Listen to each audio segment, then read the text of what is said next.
Hi everyone, I'm Maddie from Relogo, back again for another video. So today I'm here with Ian, the Executive Director of Commontown. Commontown are a co-living provider and they currently have properties in Seoul, Singapore and soon to be Malaysia. So welcome Ian. Hi Maddie, thanks for having me. Alright, so let's get started with our questions. First of all, for those who don't know, what is co-living and what do you think has driven this emerging trend? Well, co-living is fundamentally just people living together, and it's a bit of a label because I think it's not a new concept. It's something that's existed forever, be it university dorms, student accommodation, even simple flat share. So it's not anything new. It's like how co-working has existed in the form of service offices, since time immemorial, but we put a pretty label on it. Of course, the label co-living comes with certain sharing economy connotations, such as the expectation of community and other things like that. But otherwise, I don't see it as a big issue. What has driven it to prominence is probably an oversupply of residential real estate globally, and people trying to find a way to deploy residential real estate in a more optimal fashion. Mm-hmm. Yep, definitely. A lot of people have mentioned that co-living is just the reiteration of a recurring human trend, like you mentioned, so that is definitely true. So Commontown's been operating since 2017, is that right? Yes, 2017. Mm-hmm. As with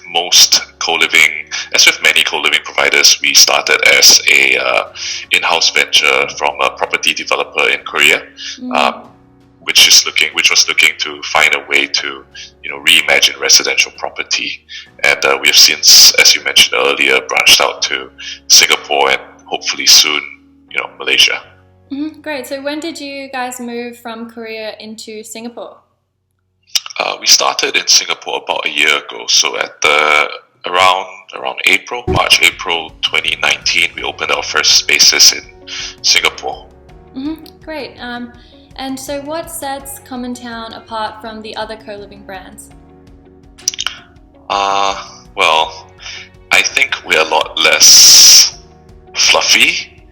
We're a lot less branded than the other co-living brands. We're a lot more straightforward. I think the fundamental proposition of co-living at Commontown is to provide a residential solution for expat millennials, and I think that's the start and end of it. We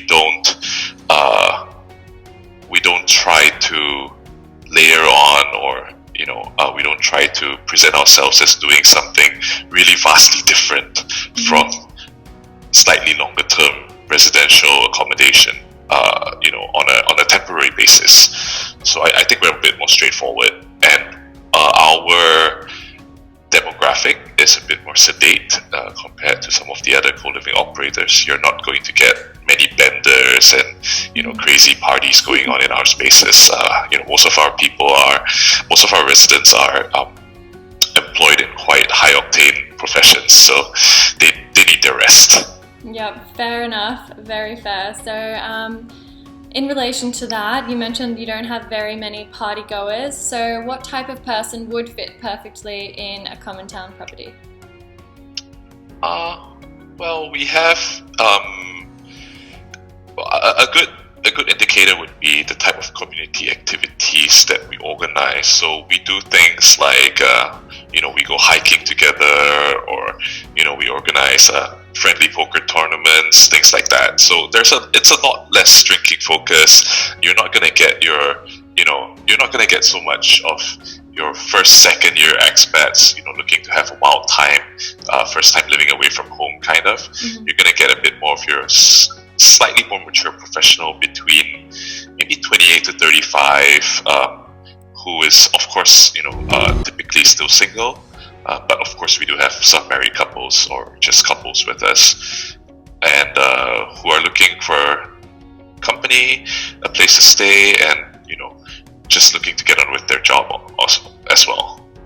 Interesting, yeah, so you guys are targeting a slightly older age range than a lot of the other co-living providers.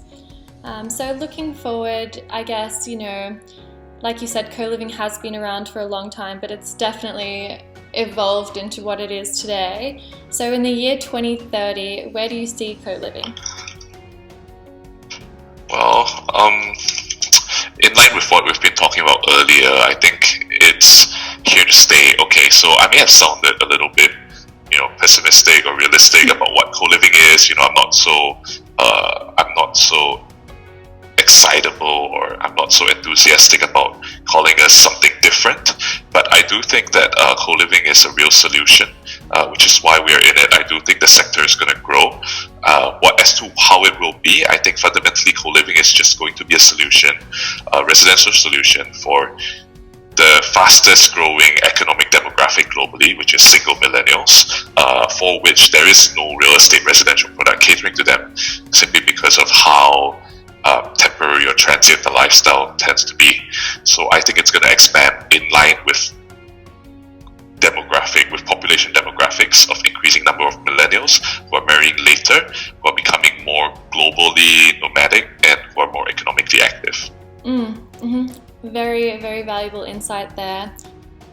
Well, that pretty much wraps up our chat for today. Thank you so much, Ian, for your time today and for sharing all of your valuable insights with us.